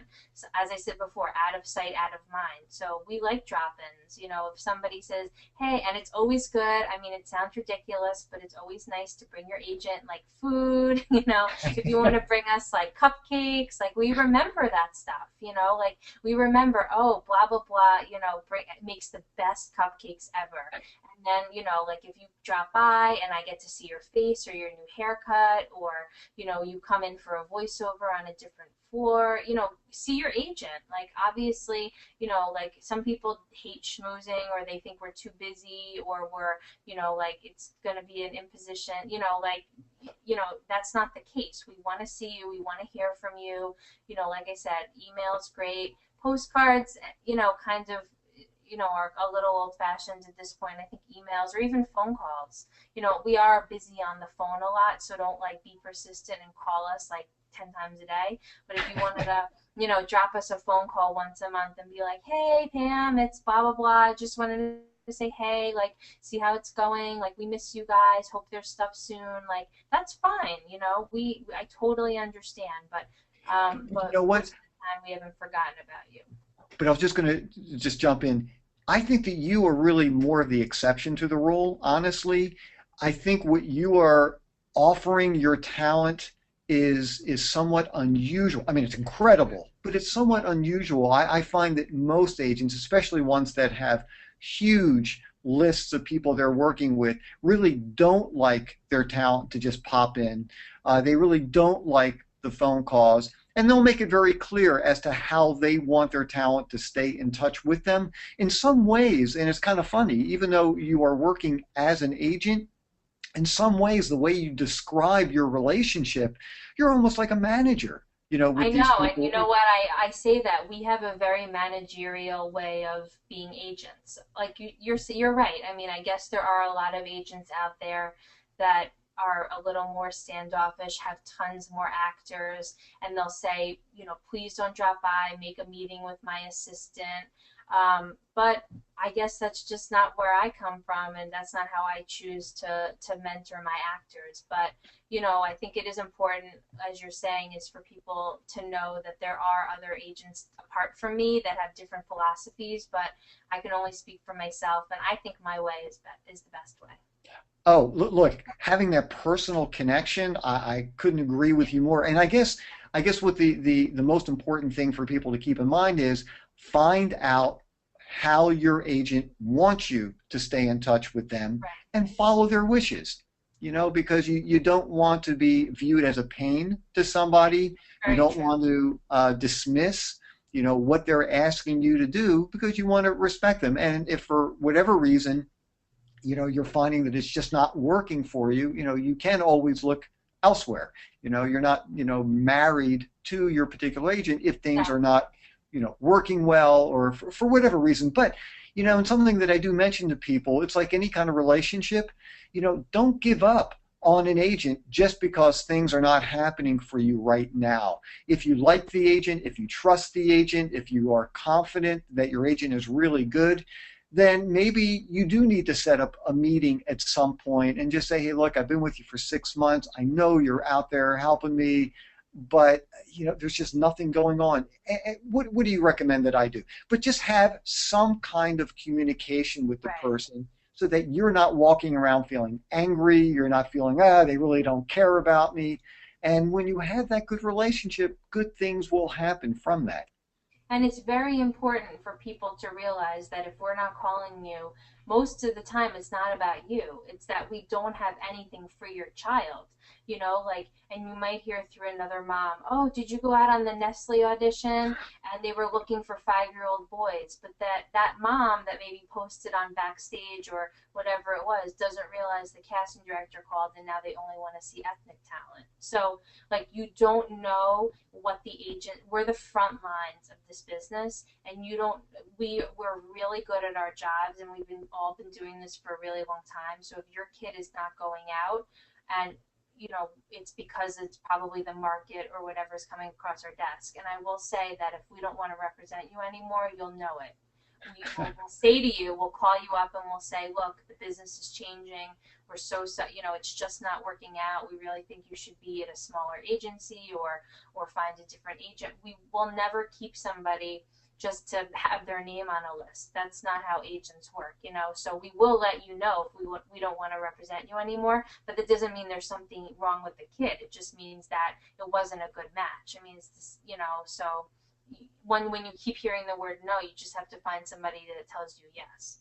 And something that you mentioned, look, being on the opposite side as an actor and a commercial model, look, it's very easy for us to feel paranoid, and exactly with what you said. Wait a minute, this guy got sent out, and I didn't get a phone call, and I'm in the same category with my agent.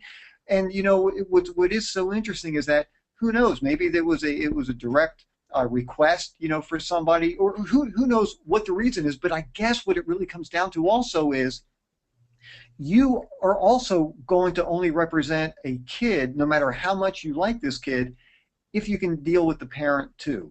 And yes. I don't know if you run into many situations where you've had to say, look, I love this kid, the parents are just too much work, I can't deal with this. When I first became an agent, I took on everybody just if I loved the kid.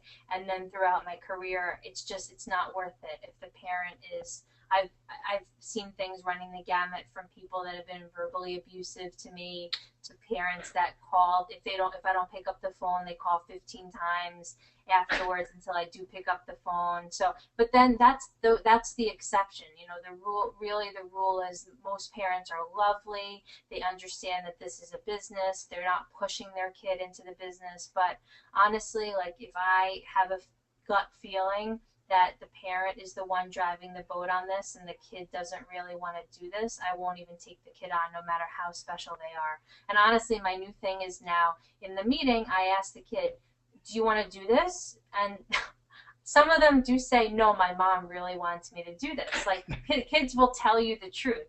So I'm saying, if you as the parent are the one that's like, my kid is so beautiful, I want them to be on Modern Family, I want them to be a star, that's not really the best way to go about it. The kid really has to be the one that's like bothering you, that's like, Mom, I want to go to acting school, I want an agent, I want to do this, I want to be on TV. They have to be the one with the passion, because an agent and a manager knows right away if the parent is crazy and if the parent is like a stage parent. Like, that's our worst nightmare. I mean, there's a difference between a parent being proactive and nice and like caring and like wanting to do well by their kid, and then somebody that's mean and like persistently calling and wants the world on a silver platter. Like, we can only do so much for you.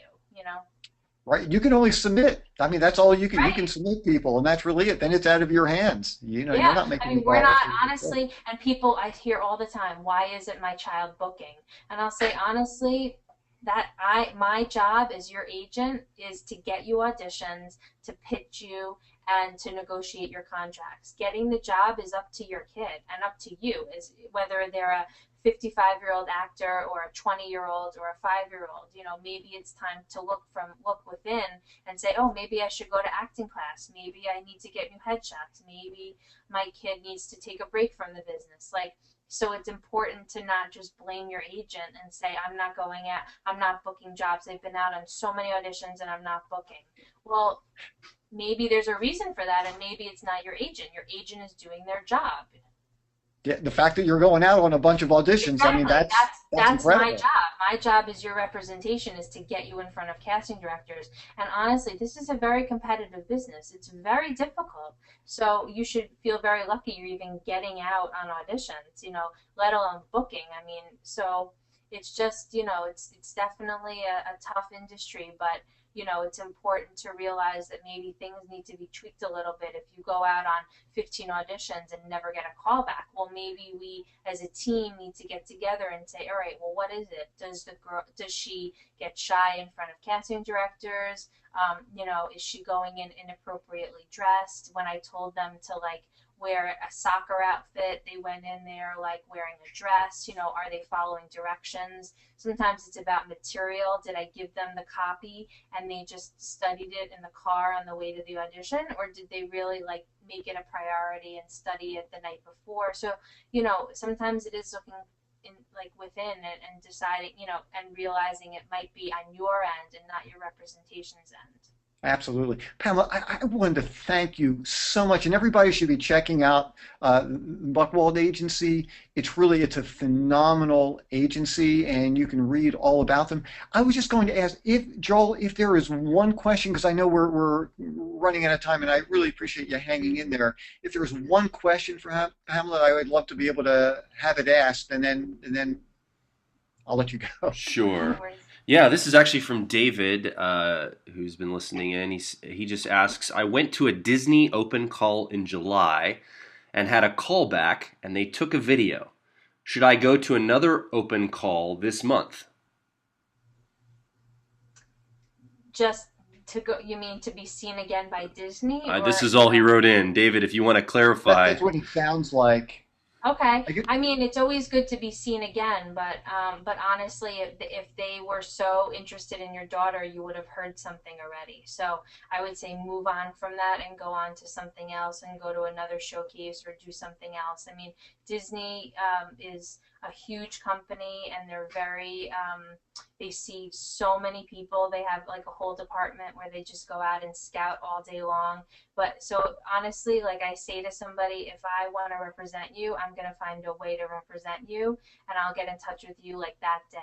I think the same probably with Disney. If they took a video of your daughter, probably they have all your material, they have your phone number, they have everything. But if they're not calling you, they probably moved on, to be quite honest with you, and it's not going her way. So go on to something else. yeah, I mean, I guess that's possible. And I guess the other thing too, though, is if it's not like a major ordeal, if it's something that's down the street from you, you're not spending, a tremendous amount of money going there again.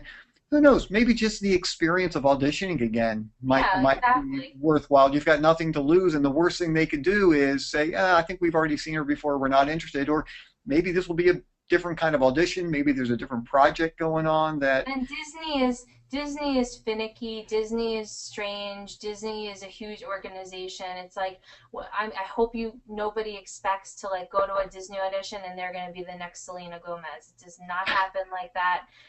Selena started on like Barney and Friends, and she was in a lot of commercials. So I think maybe to think that people are going to go to Disney and be discovered as the next star is just not reality. People need to be brought down to reality and maybe try to find an agent or a manager to help you with the smaller jobs first and then work your way up to that kind of stuff. So it's one of those big open calls where they're looking on the radio for like the next star. Just please take it with a grain of salt. yeah, and the thing too is you don't have to hit a grand slam. It's a Right. matter of, like you were saying, get experience, and for all the stars that you do see out there, like you were saying, they've done all kinds of different jobs. They started off very small, and it takes time, in this industry. Pamela, I know that you've got a casting that you're going to be Yeah. filed with later today. I just want to thank you so much for taking the time and sharing your information and expertise. Really, the information is invaluable, and I love reading your columns on Oh, Backstage. thank you. Really, Thank you.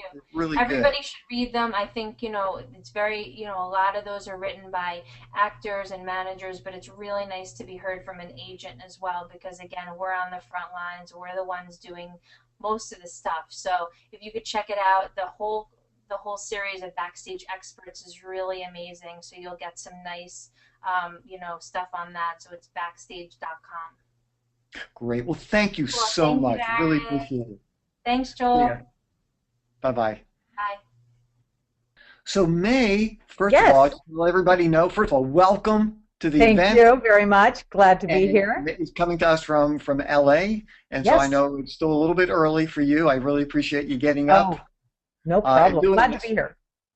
Great. And so May started, runs, owns, does everything. It's the 321 Talent Showcase Acting Studios, which has been around for a while. It's an incredible place for any kids who want to really learn how to audition, Yes. learn about the industry, actually be seen by industry professionals. It's an incredible place, and people can check out the website. We'll mention it again, and also in the recording, we're going to see the exact link in there.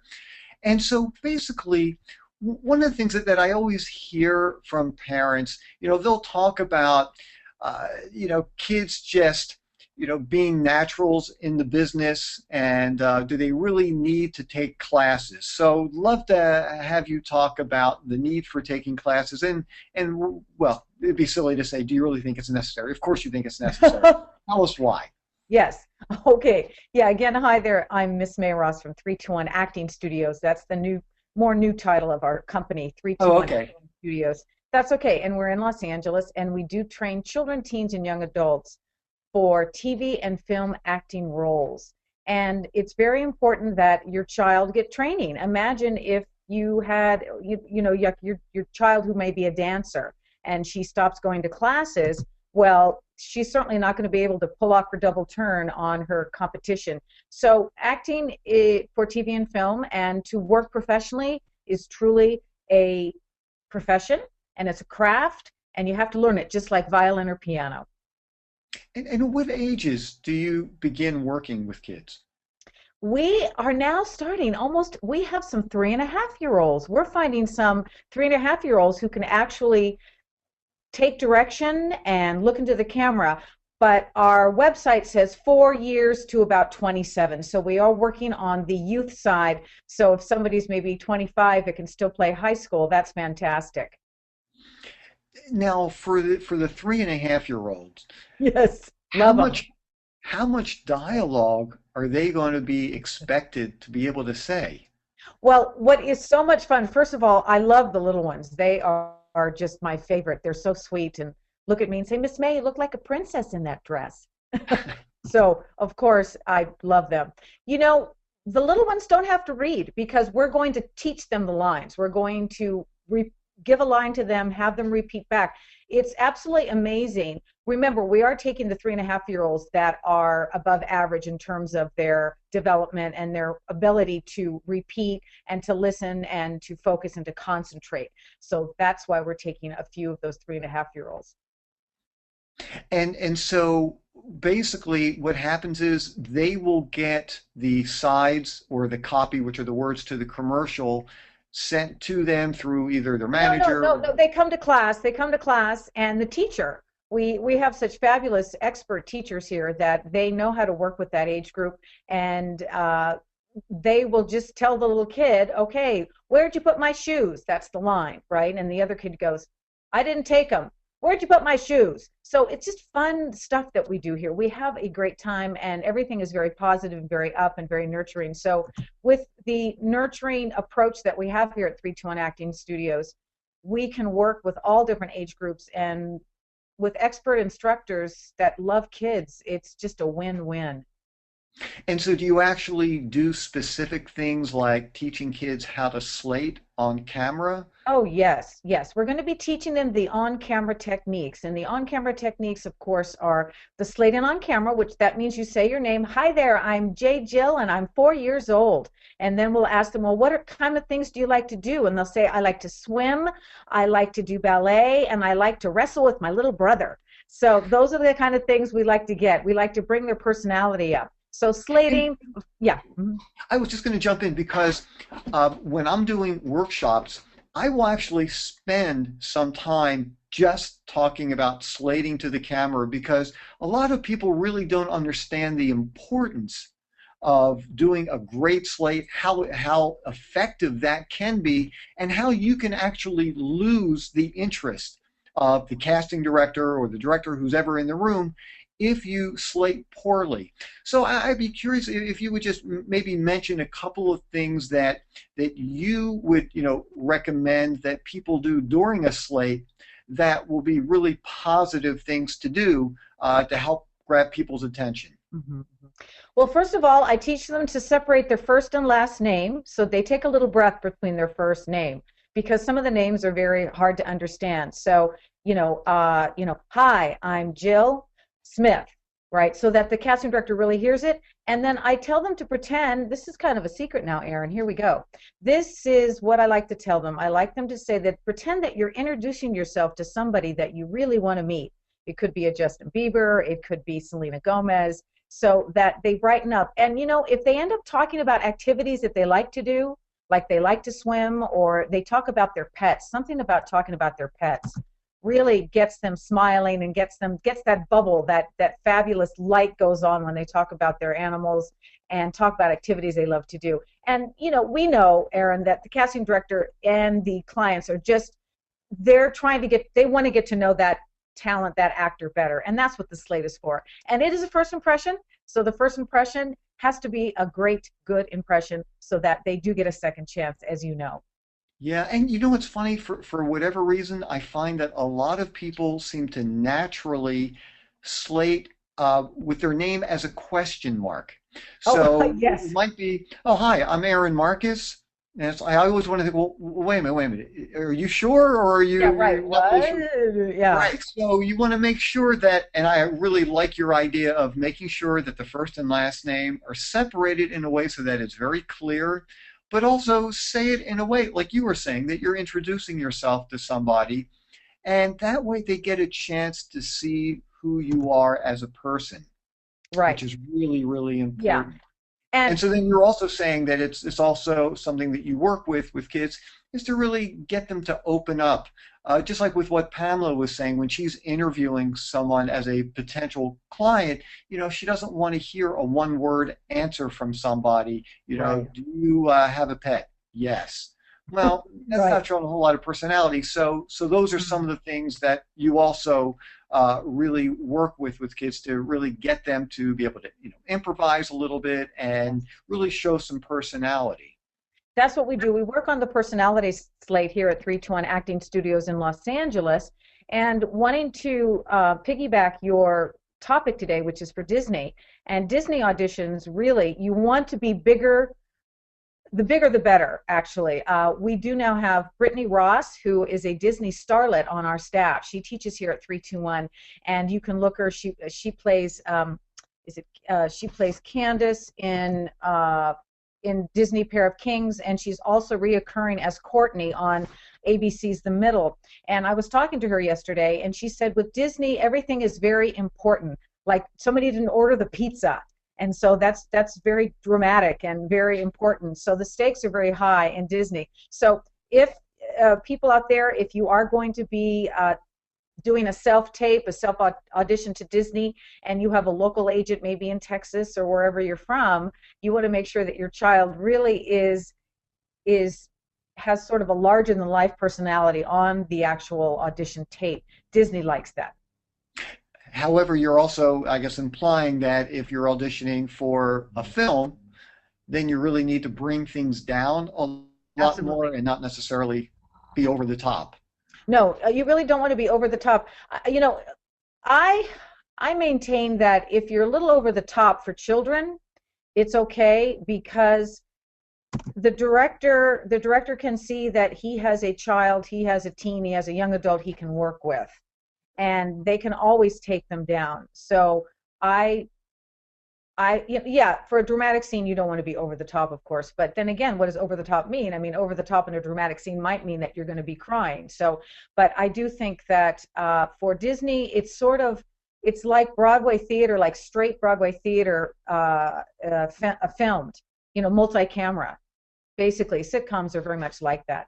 So for Disney, they want bright and alive, they want pinks, things like that.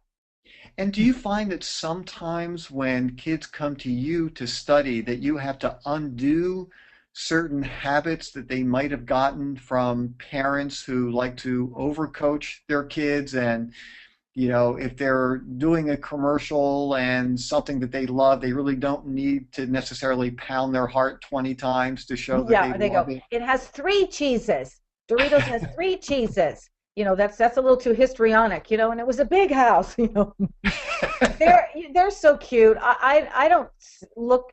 No, I really don't. The kids come in so fun and outgoing and ready to go that I don't see ourselves really undoing anything. We're really teaching how to do it. We're not a don't school. We're a do school in terms of, rather than saying stop swinging on your slate, we're going to say, okay, Sally, let's stand on both feet. Let's cement the feet on that mark and clasp your hands down in front of you.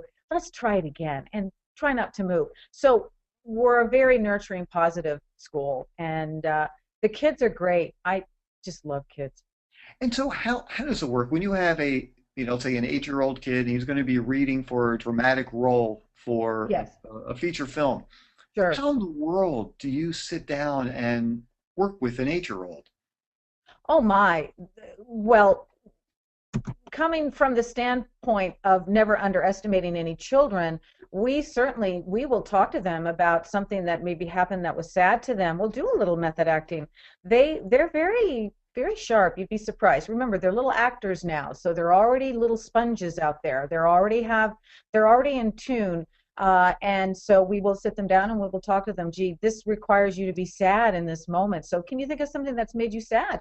And they usually can pretty much go ahead and bring it into the scene. And so basically, you just sit down and help explain things and then let the child take over and use his or her own natural instincts. Oh, absolutely. Absolutely. And of course, we do teach acting techniques and we will teach method acting. Mr. John Wolcott, Walcutt, is on our staff. He teaches our TV2 scene study, and he's done 150 guest starring roles. You probably know who he is, Aaron. Yes, go IMDb him, John Wolcott. And he is our TV2 scene study, and he is doing our advanced teens and young actors. And he's all about method and Uta Hagen, Stella Adler, and a little Meisner, and very, very working from the actor from the inside out. So we definitely do have that part of our studio that's very, very advanced, and it's our professional. It's for professional actors. Mm-hmm. Would you be able to explain to everybody a little bit more about what method is all about? Yes, method acting has to do with taking something from your own life, whether you remember when your puppy died or when your grandmother died, and what you do is you retrieve those memories, you recall those memories, and you bring them up, you apply them to the scene. So if you have a scene where you have to be sad, if you can bring up the funeral of your grandmother or the day that your puppy died and really get in touch with those feelings. And method actors really can, really can bring up, access those feelings. That's a little bit what that's very, very pristine explanation there, and it goes on and on from there. It's a very wonderful way of working. It's a true craft. It's a true discipline, actually, and it really stems from, of course, Stanislavski. So. Yeah, and and it's interesting. There are some very well-known actors, working today, and that's what they use. And Yes. some people will stay in character Mm. throughout the entire filming. They have to be addressed by everybody by their character name, Yes, and they yes. live that life for a period of time. Now, there are also other people who say there's no need for that. We're just acting. And Right, right. I guess, ultimately, at least for me, because I've studied many different types of Did you? methods, and I Yes, guess so my did I. feeling is whatever works for you is the route Yes. you want to take. You That's what know, we do here at 321 is that we actually borrow all the great stuff. Just like when I was a dancer, I did jazz, tap, ballet, hip hop, all of that. And so I just took everything and was a professional dancer for many years. So same thing with at 321 Acting Studios here in Los Angeles is that we like to, of course, we're utilizing all the acting techniques out there so that everybody can take what style they like. We really like to teach to the individual, so we really are very in tune to that individual child and to find out what works best for them, because really as teachers for children, it's very good to be sort of like mini psychologists, so that you're meeting that child where they're at. That child talks softly, you talk softly. If that child is a little bit more boisterous, you can approach that child a little more boisterous, so that every child leaves here feeling that they're so special, that they have so much confidence, that they feel like they can do anything, because really it's confidence, Erin, that's going to make that child desirable in Los Angeles and in acting and TV film acting, because really it's confidence that sells the child. Yeah, their acting has to be good too, but we build their confidence. We're going to make sure that they have greater confidence, even if they're a pro out there, because kids lose their confidence sometimes. The professionals lose their confidence sometimes. And something that we've talked about before that I really like is the atmosphere that you create there, where it's not any kind of competitive kind of feeling, where you have actually you even have kids teaching kids, kids working with kids, TAs, teaching them, assistants. Which seems like a great idea, and not only is it really beneficial for the kid who's being taught, but also for the young teacher as well, because you just learn so much when you teach others.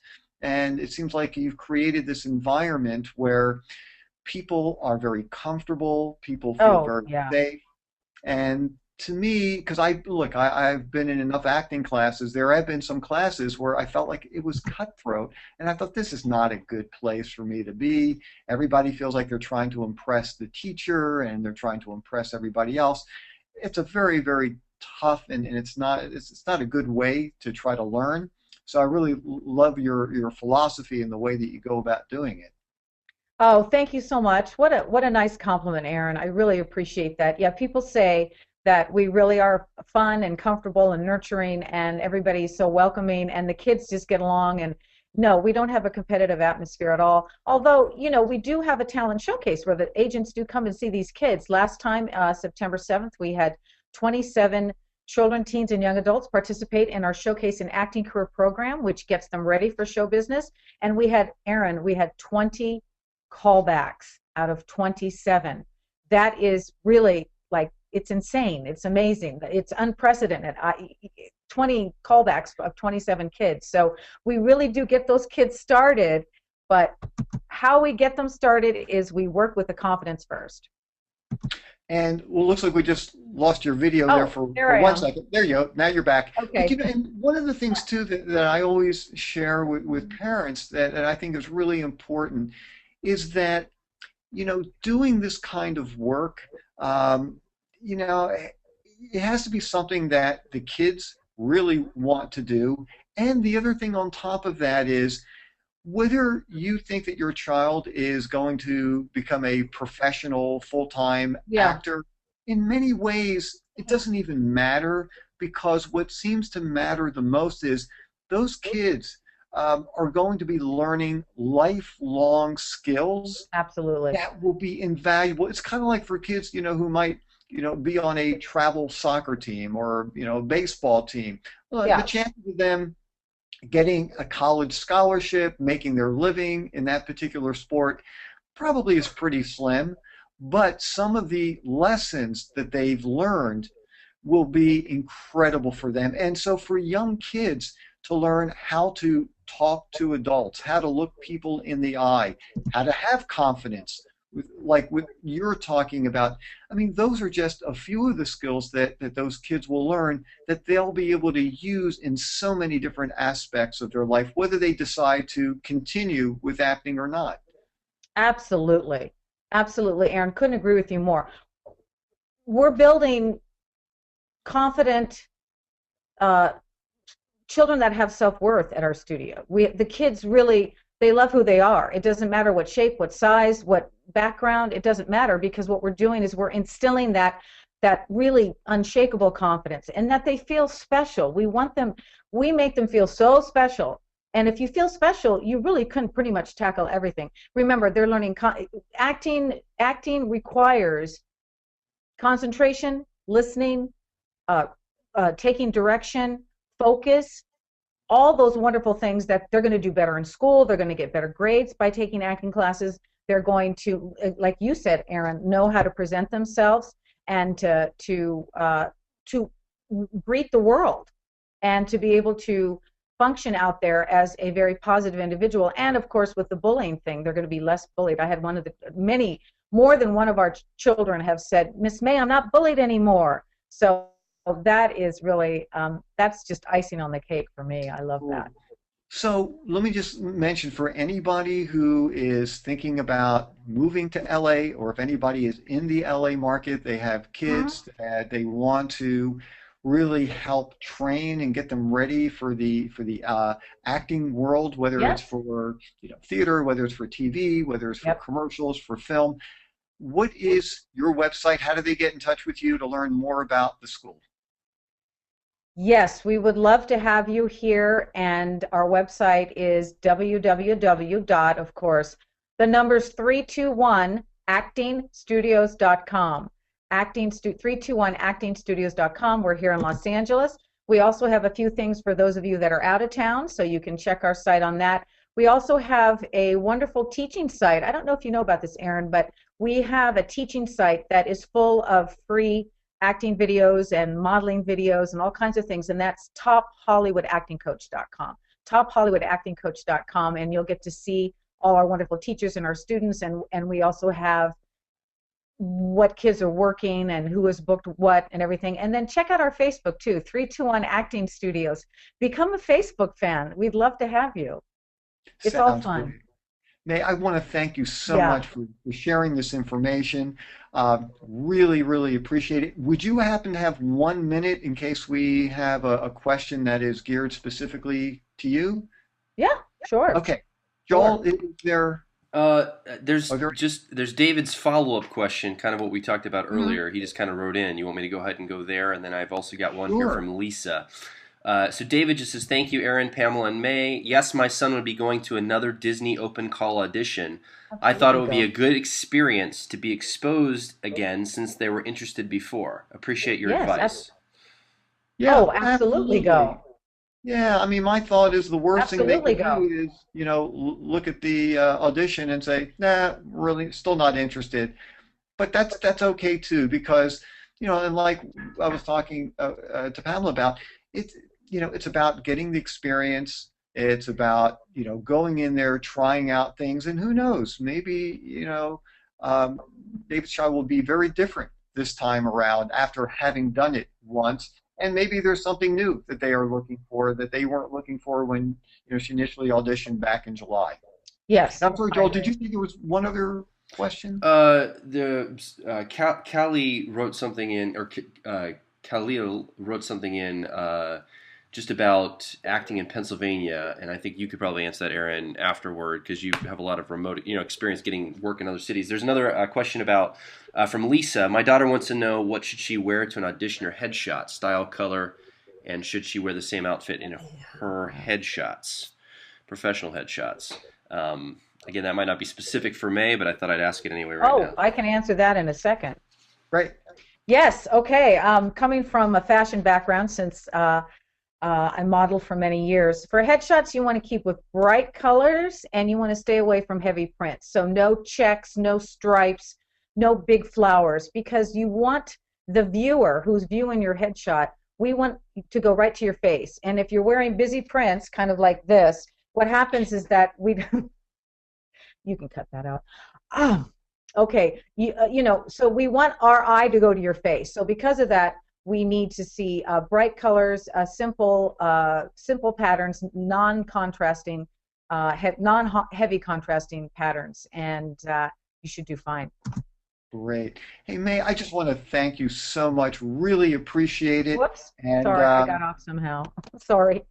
Okay. Hey, that's okay. Really appreciate all the information. And thank you so much. All Thanks, right, Aaron. See you later. Sure. Thank you.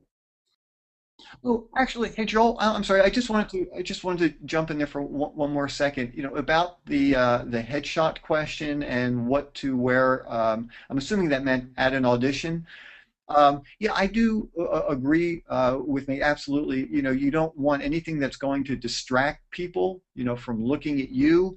Um, I would be a little concerned if things are too bright um, for your wardrobe, because once again, you're not marketing your clothing or your wardrobe. You know, you want the wardrobe to kind of be like nice wallpaper. So it helps enhance your image, but you don't want people staring at it.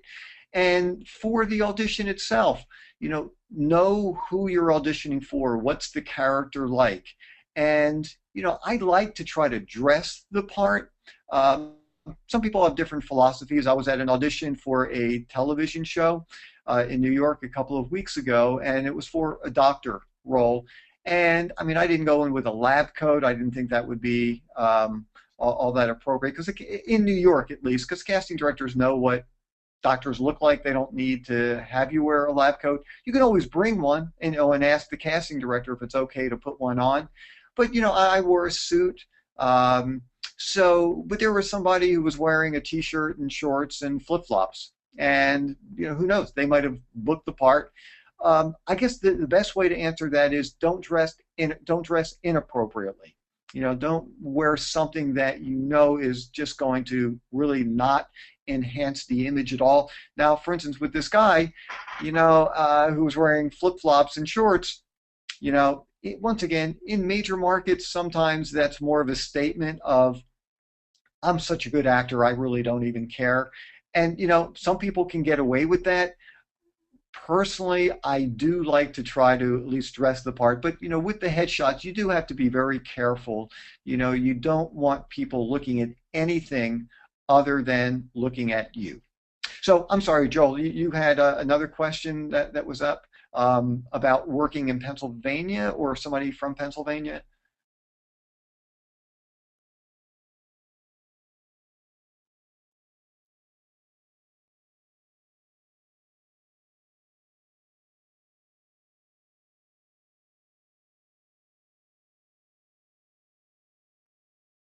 Yeah. Yeah, I mean, basically, if you're going to be sent to an audition in New York, you have to be available to go there. And so if your agent is based in the Philadelphia area and they get the breakdowns, and breakdowns mean they get the information about different projects happening in New York, they submit you to the casting director. If they feel that you are right for the part, absolutely, they would consider you. Whether it's a Disney thing or really any kind of project. The key thing though is you have to be available, and sometimes it sounds great and people will say, yeah, well, if I book the job, absolutely, I'll fly to LA and do the job. Or if I'm in Pennsylvania and I'm, 3 hours away from New York, or 2 hours, sure, if I book the job, I'll be there. But the reality is, you have to not only be there for the audition, but you also have to be there for the callback or multiple callbacks. And sometimes that can be hard for people. So sure, living in the Philly area, you would definitely be considered as long as your agent submits you for it. And just make sure that you are willing to get there whenever they call. Awesome. Let's try to get to two more questions here, Aaron. That Sure. came in, and then I think we're done for today. This is from Lindsay in New Jersey, and she asks, if my son gets the opportunity to work on a film, what happens with his regular classes at school? Yeah, and we were talking about a little bit earlier. What will happen is if you're working multiple days on a film, the production is required to have a on-set tutor, and the onset tutor will be connected with your child's school system. They will make sure that your child is still getting all of the classwork that he or she would get as if they were in school. And throughout the day, there is a time period where kids stop working and go to school with this particular tutor. If your child's the only minor who's still in school, then it would be one-on-one. It could be a kids kind of movie, and there could be a whole class, filled with kids. Now, depending on your child's age, that will determine on how many hours of classes your child will have. But no, absolutely, you will be keeping up with your classes, and they're very strict. They're very strict about that. I mean, there are very specific rules and regulations about education for kids who are working on projects. Okay, great. I wanted to kind of wrap up with this last question. That was actually a really good question to close us out. This is from Tiffany in Georgia. She writes, "Thanks, Aaron, for a great workshop. Lots of great info and ideas. My son and I are new to this. After this workshop, what is the next step we should take?" Okay, that is a great question. So, you're living in Georgia. I don't know how far you are from Atlanta, but if you are anywhere near Atlanta, consider yourself very fortunate because that is a booming market right now. There are tons of TV shows and films that are being shot in the Atlanta area. So, what I would begin doing is start contacting some local agents. And there are many ways that you can do this. One is if you go to my website, howtomodel.com, you can find a link that says find an agent and click on the link. And there's a little video. Watch the video first, and then you can type in Georgia and you can do a search for agents in Georgia. Now, certainly there are many, many more agents than what I have listed, but I have over 300 agents listed there. And then go to their website and follow their instructions. And on the website, typically the agent will have very clearly stated as to how they want talent to contact them. And make sure that they represent kids. Not all agents do. So I would do that because you want to have an agent. Look, you can get work without an agent. I teach people how to get work without agents, both in my book, How to Become a Successful Commercial Model, and when I do private online coaching. And even if you have an agent, I will teach you how to market yourself. You still will send the jobs through your agent, but I like to be more proactive and really try to go out and try to find work. So I would try to find an agent and sit down and talk with the agent. And the agent might say, look, I think you have a very interesting look. You're going to need, potentially you might need a headshot depending on the age. Maybe I want you to start taking some acting classes in the area. Here are a number of teachers that I would recommend. But having a good agent will be really, really helpful. If you don't have an agent, then try to get some work on your own. Whether it's trying to do some student films, some independent films, and there are some fairly easy ways of researching that online today to find out who is doing these things. And maybe you can find a local acting class. I mean, not only would that be a great experience as far as getting some acting skills go, it also is a great way to network with other people in the industry. And you might meet another kid who's in the acting class who is represented by a local agent, and that might be a great contact for you. Maybe people in the class are talking about a project that's going on that you will be able to audition for. But the key thing is make sure it's a good class and talk to the instructors, find out very specifically what they're going to teach. Find out what kind of experiences the teachers have had. See if you can audit a class. Maybe you can sit in on one class free just to get a sense to make sure that they are teaching you what you really want to learn. But that's really what I would do. I mean, eventually you're going to put together a headshot, once again, depending on the age. And there are many ways of finding photographers in your area. Certainly having a private coaching session with me would be really helpful. That way I can really sit down and work with you online and really walk you through the entire process.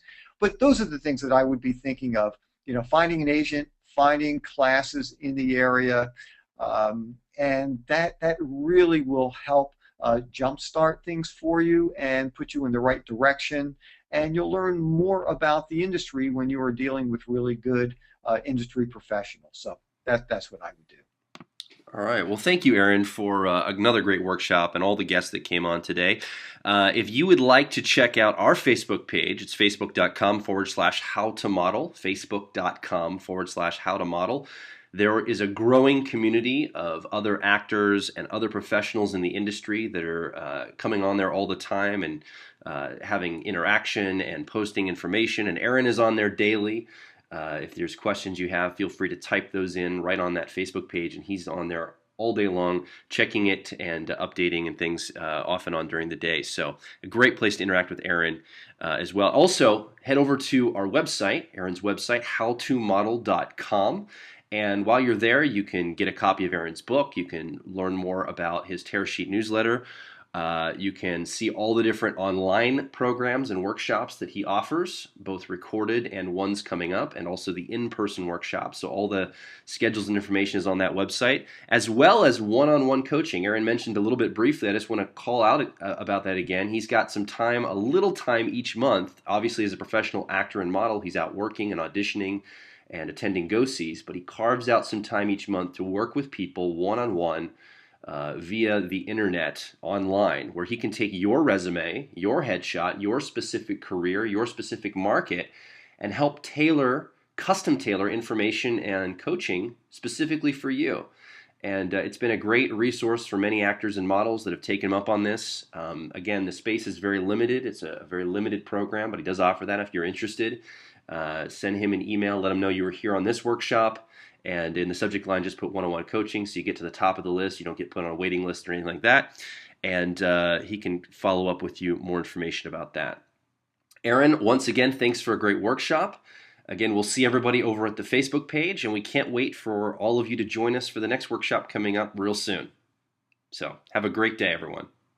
Thanks.